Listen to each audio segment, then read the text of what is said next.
August 2nd, and Putin has had a heart attack. They got hit, look. They got into the database, those absolute bastards.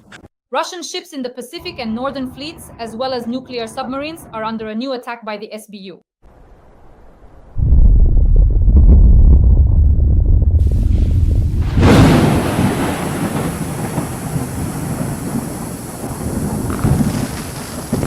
Iskander ballistic missile launchers have been blown up, and military airfields with strategic nuclear aviation are on fire.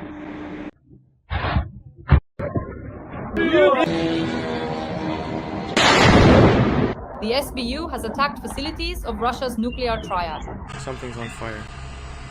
Factories that produce the intercontinental nuclear ballistic missiles Topol and Yars have been blown up. Russia's nuclear triad is under attack. Breaking news, friends! Ukraine has attacked 2 strategic nuclear airfields.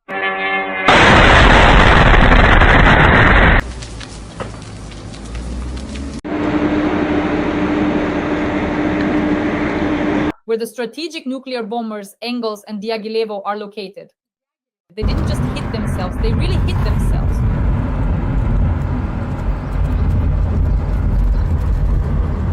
For the very first time, Ukraine has successfully attacked ballistic missiles in the region of Bryansk. They are currently detonating, causing significant impact. So that's where the sheds are burning. Everything is on fire. Clearly a lot is going to burn there. It looks like the fire trucks aren't there yet. I wish they would get here soon. This was a powerful special operation by the Security Service of Ukraine and other Ukrainian intelligence agencies.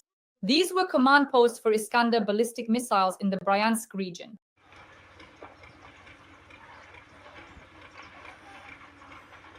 Ukraine is also preparing attacks on Russian ships in the Pacific Ocean.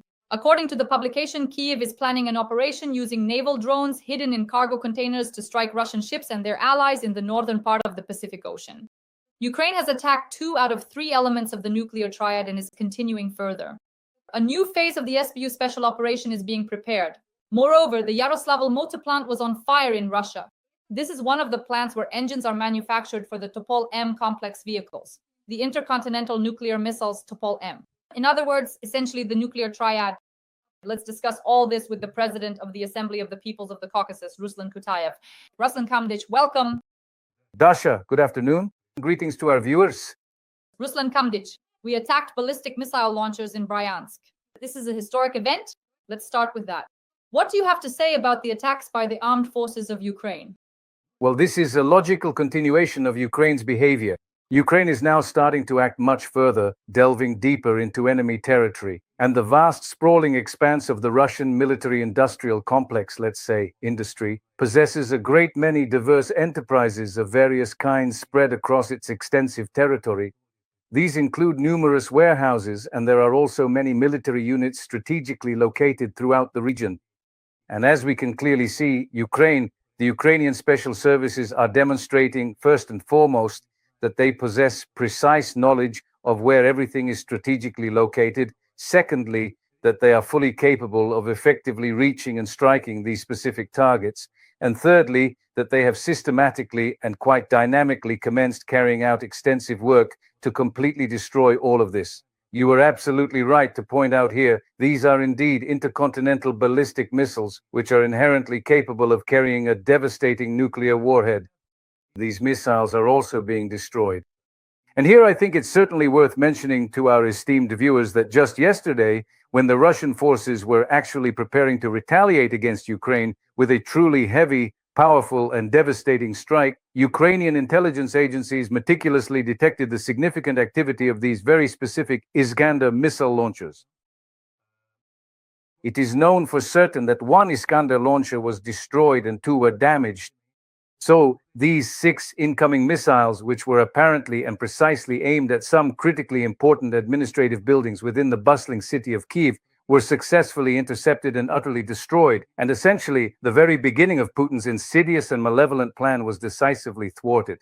And of course, after that significant and unexpected setback, they truly lost the crucial momentum that could have genuinely inspired the Russian orcs, as well as Vladimir Putin himself and his immediate inner circle. So look here, it's becoming very interesting to observe precisely how Hour by hour, the Ukrainian special services are acting more and more actively and with increasing effectiveness. They are not only inflicting significant damage, but even in real time, they manage to meticulously observe, gather crucial intelligence on the precise actions of Russian missile systems, effectively destroy them, and cause substantial losses. This is a significant improvement in the skills and conduct of the Ukrainian special services, military command, and of course the drone operators and missile crews. All of them are acting very successfully and skillfully, destroying Russian installations and the Russian military-industrial complex throughout the entire territory of Russia. Operation Web continues. The SBU attacked two airfields, Engels and Dyagilevo, that is, two bases for Russia's strategic aviation, as well as an oil depot that supplies fuel to Russia's strategic nuclear aviation. At least 3 storage tanks are currently burning at the Kombinat Crystal oil products storage facility of the Russian State Reserve. In other words, we continue to attack the bases of strategic nuclear aviation. Operation Web is ongoing. A Mi-8 helicopter was destroyed, and a Mi-35 was damaged as a result of drone attacks, including at Bryansk airport last night. Ruslan Kutaev, the floor is yours. These vital reserves, specifically the state reserves of crucial fuel, particularly aviation fuel, yes, 3 significant storage tanks were indeed hit, but according to the very latest and most current information available, everything is already actively leaking out from there, and 3 additional tanks have subsequently caught fire. And this alarming situation is still very much ongoing, and it's entirely possible that it will unfortunately continue further for some time. Firefighters, as we know from similar incidents at various oil depots, often can't even precisely localize the fire. Usually, it rapidly spreads from one tank to another, engulfs industrial facilities, let's say critical oil processing units, and all of it, well, essentially becomes completely consumed by the fire. I think over there as well, the situation is still unresolved. The fire is still raging, and it's still unclear how much will be destroyed as a result of this operation and the actions of the Ukrainian side. We'll discuss a bit later the fact that Ukraine is preparing attacks on Russian ships in the Pacific Ocean, and that Sevastopol and Crimea have been hit by Neptunes. But for now, I'd like us to focus on a very interesting and important topic. Friends, please like this video, subscribe to my YouTube channel, and let me know in the comments what you think about this. Now, something like a hazelnut exploded in the sky over Kazakhstan and broke apart into pieces. And the first to report this were Russian military correspondents, also known as Russian war reporters or Zetniks. They wrote about the failed launch of the Oreshnik. Kapustin Yar is close to the border with Kazakhstan. That night, Putin decided to attack Ukraine. He did attack it, and he surely wanted to use the Oreshnik, an intercontinental missile. The question is, does this Oreshnik actually exist? Did it explode? And why did it explode? Ruslan Kutaev. Let's think this through together. First of all, I served in Kopeisk. I served at the very base, the testing ground we're talking about now, in the automotive troops of the missile and artillery forces. And indeed, tests of intercontinental ballistic missiles were conducted there. The Astrakhan region borders Kazakhstan there, which at the time was the Guryev region. And yes, they were tested and launched there. And this launch was supposed to, I analyzed what the experts are saying. The Oreshnik was most likely launched. And the undeniable fact that we now possess clear pictures and detailed recordings most likely indicates that somewhere high above the vast Kazakh steppes, while still in the air, this Oreshnik missile tragically exploded, and it was actually unable not only to fully complete its intended mission, but essentially even to properly begin its crucial course toward Ukraine. What does this tell us? We know that during the first strikes in the Dnipropetrovsk region, the Oreshnik accomplished less than 5% of what Russia had expected. There was no destruction there. They hit a training center there, and that was all they managed to do. And now, too, it seems they tried to use the Oreshnik for this purpose. They were very upset. They needed to show the orcs back in Russia that they're still a force to be reckoned with, that they can still do something, scare someone. But it's not working. It's just not working. They had a failure with the Iskanders. Ukraine destroyed them when they were deployed in the Bryansk region on the front line for an attack on Kiev. With the Oreshnik, as we can see, it was a failure on all fronts. The Russian missile operators and artillerymen, no matter how hard they try, just can't make it work. And it doesn't work because all of this is built exclusively on Soviet-era weaponry. There's nothing new. They haven't accomplished anything. All their claims, all those cartoons have remained just cartoons. and they can't move beyond that. This is indeed the significant problem for Vladimir Putin, for the Russian armed forces, and for the entire Russian fascist horde that would like to brutally drown the entire innocent population of Ukraine in blood and despair. It's not because they don't want to, it's because it just doesn't happen. They can't do it. This is what we need to understand and be aware of. Ruslan Kutaev, let's return to the topic of Russia's nuclear triad, which everyone is talking about right now and which in fact was attacked by Ukraine and its special services. All the world leaders have written about this now. They even made an official statement about it. Kaja Kallas officially stated that this is unprecedented. The Prime Minister of the United Kingdom and even Donald Trump, through his sources, conveyed that he too was stunned by the SBU's special operation. And here, last time we talked about the need to attack the Russian Federation's fleet, the nuclear submarines. There is the Northern Fleet of the Russian Federation, which was attacked, and there is the Pacific Fleet of the Russian Federation. We discussed this with you. And just on the eve of our stream today, the Washington Post published a piece saying that Ukraine is preparing attacks on Russian ships in the Pacific Ocean. According to the publication, Kyiv is planning an operation to use naval drones hidden in cargo containers to strike Russian ships and their allies in the northern part of the Pacific Ocean. But it's very hard for me to imagine that Ukrainian intelligence services would announce their attacks through the Washington Post. Why was this done? Let's, in general, discuss the attacks on the Pacific Fleet, on the Northern Fleet, and how much of a blow this would actually be for Putin. Let's agree on something first, Dasha. The Washington Post, Bloomberg, and other highly reputable newspapers are certainly not the kind of media outlets that would, let's say, intentionally spread demonstrably false news. If these prominent and credible journalistic institutions meticulously investigated and subsequently reported on a particular matter, then without a shadow of a doubt, they possess substantial and verifiable grounds to confidently assert their claims and present their findings. First, second, if the Ukrainian intelligence services, armed forces, and political leadership did not prohibit this from being published, it means they have sufficient grounds to believe that this operation is under extremely tight cover and that they are confident that, regardless of the fact that it was made public, they will be able to carry this operation through to the end.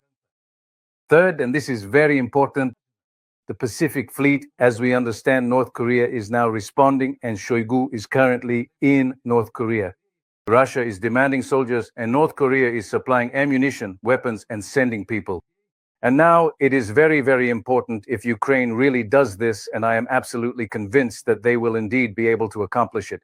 And they manage to reach Vladivostok, Khabarovsk, the entire vast Far East region. And if they even slightly manage to successfully hit some significant ships, some crucial movements, I don't know, perhaps large tankers or valuable cargo vessels, then in this particular case, Russia will not just be put in an extremely uncomfortable and difficult position.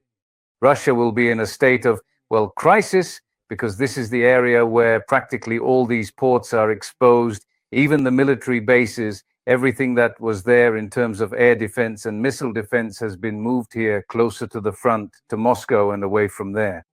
If such a threat arises now, if suddenly drones start flying, and they will, then in that case, they'll have to pull something away from there, from the front, from here, from the center, and bam, transfer it over there to the Far East. This is bad news for Russia. How are they going to compensate for that? It's impossible to predict because China can't openly provide them with missile defense or air defense systems. North Korea simply doesn't have the means to protect against such weapons. As for Russia, it either doesn't produce them at all, or if it does, it's only 1 or 2 units per year. There are no spare parts, and they don't have the kind of machinery needed to produce such complex military equipment as missile and air defense systems. So, to be honest, these are extremely serious problems. But even here, you and I have talked about the fact that these problems would arise. We've said that Ukraine is developing its technological capabilities. Germany. Mayer stated that in the coming weeks, significant joint Ukrainian-German productions will already be deployed to the front lines for immediate use. Specifically, Ukraine will be actively utilizing advanced missiles produced jointly by Germany and Ukraine, marking a crucial step in their defense capabilities. These are the first results not just of supplying weapons and ammunition, but of the work of joint ventures in Ukraine's military-industrial complex with Europeans, with the British, with the Germans, with the Poles. And these are exactly the results. That's why they're able to reach Irkutsk. That's why there are real reasons to believe they'll reach Vladivostok too, and everywhere else, even Murmansk. So our expectations aren't just wishful thinking. Our expectations are genuinely high, and all of this combined is destroying Russian logistics. Ammunition and weapons, people, they can't even manage to bring them up to the front. They can't even get them to the front line zone, and they're being destroyed there. That's how things are working. Relationships and the overall approach to everything are constantly improving and evolving. It's no coincidence that Russian war correspondents are making a fuss. They're talking, for example, about the appointment of Madyar as the commander of drones in Ukraine. What an uproar this caused. A man who sat in the trenches, but as some ordinary soldier or sergeant started out as an operator. What he accomplished. Could something like that even be possible in Russia? Never, under any circumstances, could such a rise happen in Russia just because of someone's personal qualities. It's impossible. But in Ukraine, it is possible, and that's why they're winning. That's why Ukrainian engineering thought is ahead. Why is that? Because here the principle is, if you can, take the lead. If you know how, create. That's the Ukrainian principle, and that's why they're winning. There's no need to be surprised here. They will keep moving forward. That's the overall outlook for this ongoing war. We are expecting another series of explosions in Crimea. Military targets in Simferopol have been attacked with Neptunes. There is a kilometer-long line of trucks at the Chonha checkpoint entering the annexed Crimea, a huge number of explosions. And once again, the Kerch Bridge is under attack. There is an alert there. But before we discuss this, the segment called Occupied Crimea, Shamkam Ilyich, I want us to talk about a very important point. The West, Europe, and America did not provide us with all the weapons because they were afraid of nuclear escalation. They were afraid of that nuclear triad. They were afraid that if they gave Ukraine weapons to win, to attack Russia deep inside its territory, to drive the Russians out of our land, Russia would start World War III, a nuclear war, and so on. And now Ukraine is showing that we have attacked Russia's nuclear triad, and there is no nuclear war. Let's just discuss this precedent together. So Ukraine did this with drones, not with multi-billion-dollar weapons. In other words, we attacked multi-billion-dollar weapons, about $7 billion in total, using drones, unmanned aerial vehicles. Indeed, at first, when this incredibly powerful nuclear, well, more precisely, the highly advanced aviation of the highest strategic purpose and immense destructive capability was completely destroyed, it was widely assumed and firmly believed that after this catastrophic event, if they ever truly intended to use nuclear weapons in any capacity, it would be a decision of unimaginable consequence and global impact. By the way, that's exactly what they were shouting about over there in Russia, in Moscow. The war correspondents, they were encouraging the political and military leadership to use it if they ever intended to do so. But we knew that they would never do it. Why won't they do it? Because they are hostages to the situation they themselves created. Their families, their money, their status, all of it depends on the West. They study there, they live there, they keep their money there in the West. They didn't start this war to die or for some idea. They started it because of the whim of a madman who somewhere deep inside was offended by something. So what? The president is young, a progressive president of Ukraine, and all of that bothered Putin about him. His youth, his intelligence, his insight. And he decided, as he said himself, to teach this jester, this clown, a lesson. And in the end, it turned out that Putin was the real jester, he was the clown, and he was the coward. As soon as a situation arises that could even be slightly dangerous, he runs away, he hides, he's afraid to make a decision. So after this brilliant operation was carried out, he called Trump, and to Trump, he was complaining to little Trump there, saying that Ukraine was committing terrorist acts. And Trump's behavior is unclear. The president of the greatest country, the state, what is he doing? He is, in fact, voicing some kind of terrorist demands on behalf of a terrorist state, and Trump announces these demands to the whole world. In fact, these are Putin's demands, that Putin is going to respond to Ukraine in the harshest way possible. Not only did Trump not object, he actually broadcasted it. So it turns out that Trump, in Putin's hands, is the tool used by terrorists. And here, what America was essentially obligated to do There was no such action, but within America itself, this was given a very serious assessment. They pulled Trump up short. He did this somewhere on his social media, recorded it, and then they quickly removed Trump's recording because it was absolutely obvious that Trump had basically caved in and is afraid of Putin. People in America understand that Putin is using Trump as a tool. Putin did everything to put pressure on Ukraine. Putin did everything to use Trump. He really is taking advantage of him. And all of this, I repeat, taken together from different points of view and from different platforms, no matter who is broadcasting or making noise, in any case, Ukraine has not only not backed down, not only not stopped. And as we discussed a little earlier, Ukraine has continued its operations. Ukraine is not looking back at anyone. Today, Ukraine understands that it will only have what it achieves on its own. It's not European weapons, it's not American weapons, but Ukrainian drones that managed to accomplish what they did. And now, regarding what was said in the Washington Post, they didn't say they would strike with American Tomahawks. No, what they said was that Ukrainian drones will reach Vladivostok and will attack the Pacific Fleet. This is the true character of Ukraine, the character of the Ukrainian military and the Ukrainian president. They don't stop at anything, they keep moving forward. And this is the only thing that can stop Trump, Putin, and everyone else. Shamkal, Russian public pages and media have reported that Putin had a heart attack, and that's why he hasn't appeared in public for a long time. I would like you to comment on this. Well, I wouldn't rule it out. If he ever does have a heart attack, then eventually it has to happen, because it's one blow after another, literally one after the other, hitting him. Look, for example, at the meeting between the Chancellor of Germany and the President of the United States, he arranged his meeting very skillfully, beautifully, and diplomatically. And what a principled stance the German leader demonstrated. He did not in any way, in any issue, refuse to support Ukraine. He made it absolutely and unequivocally clear to President Trump that the nation which launched this unprovoked and aggressive attack is undeniably Russia, and that it is this very country that is unequivocally and demonstrably bringing forth profound evil and destruction upon the world.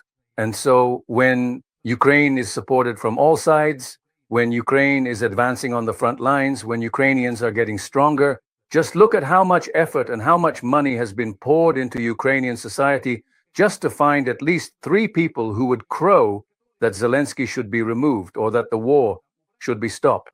They can't even find 2 or 3 people to support what they've been shouting about for 3.5 years, to get support in Ukraine, in Ukrainian society, among the Ukrainian people. Of course, from this, not only will he have a heart attack, I think he'll soon be finished altogether. And that's why I think others understand this too, other people, even those close to him. Actually, why, if you remember, we discussed this together. Right now, most likely, there are serious talks about removing Putin from office, and in order to keep him from interfering, they're considering using one of his daughters. There's talk about Tikhonova, and that's why I think this is also real and it's also serious. Putin understands he can't win. Putin understands he was hoping that Trump could do something, that he could hand over Ukraine as a side that has already capitulated. Trump can't do that. He can't, because besides Trump, there's also Congress, there's the US Senate, and in the end, there's the American court system. And there are the American people, 67% of whom support Ukraine. And all of this together doesn't even give the Russian political leadership hope that help might come from somewhere. That by forcing Ukraine and Europe, which is a close ally of Ukraine, to yield, Russia could be granted victory. Victory Russia cannot win. Russia needs someone to hand them victory. There is no player today who can do that. And that's why we can confidently say Ukraine is moving toward its victory. Ukraine is doing everything to win. And going forward, this will happen much more often and more effectively. And over there on the Russian side, they know and understand this. Some Kaddish to sum up regarding occupied Crimea. Right now, we are carrying out a huge number of special operations, attacking the military airfield and the Kerch Bridge for the 3rd time. And now, once again, Neptunes are attacking Crimea. Moreover, according to local social media channels, the entry of trucks onto the Kerch Bridge has been closed. When entering the peninsula via the so-called land corridor through the occupied territories, security forces are searching every truck with a magnifying glass in search of good drones. Well, and in general, there is already information that the Kerch Bridge is closed again, and it is expecting a strike. There's an air raid alert. What do you think? After the Ukrainian Neptunes, the German Tauruses will follow? I have no doubt about that. They're taking aim. Did you notice? Right now, there's a lot of commotion around the Kerch Bridge, both from the land side, from Crimea, and from Krasnodar, from both sides of the Kerch Bridge, and from the water. And these maritime drones, everything is being deployed now. They're searching for the most effective way to strike. Strikes with Tauruses, the effectiveness of these missiles has long been known worldwide. They will definitely try them out on the Kerch Bridge. There in Crimea, they already understand this. They understand. Why? How do I know this? They're fleeing from there. People who just came to set up a business, some were lured in, some came voluntarily, some wanted to live there, some needed to settle down. They understand that you can't build a life there anymore. They understand that the noose is tightening. So what do they want? They want to escape from Crimea. They understand that they could become hostages, not hostages of Ukraine, but hostages of the FSB NKVD troops, who won't let them leave and will keep them as hostages because there's a danger that through this bottleneck in the Kherson region, the Ukrainian army might and will definitely attack Crimea as well. That's why they will continue trying to keep these residents of Crimea as hostages. That's why everyone understands, and that's why everyone is running away. Yes, by any means. Freestyle, breaststroke, however you like, just urgently leave Ukrainian Crimea. A brilliant analysis by the President of the Assembly of the Peoples of the Caucasus, Shalva Kutaev. Dear friends, please like this video and subscribe to my YouTube channel. In the comments, write a few kind words in support of Ukraine and the armed forces of Ukraine, because we work for an audience all over the world so that they know the truth about Russian aggression. That's why every comment and every subscription from you is priceless. Thank you. Shalva Kadizic, thank you very much. As always, see you soon. See you soon. Dear friends, please support Dasha and her channel. You will hear good news from this channel many more times. All the best. Take care.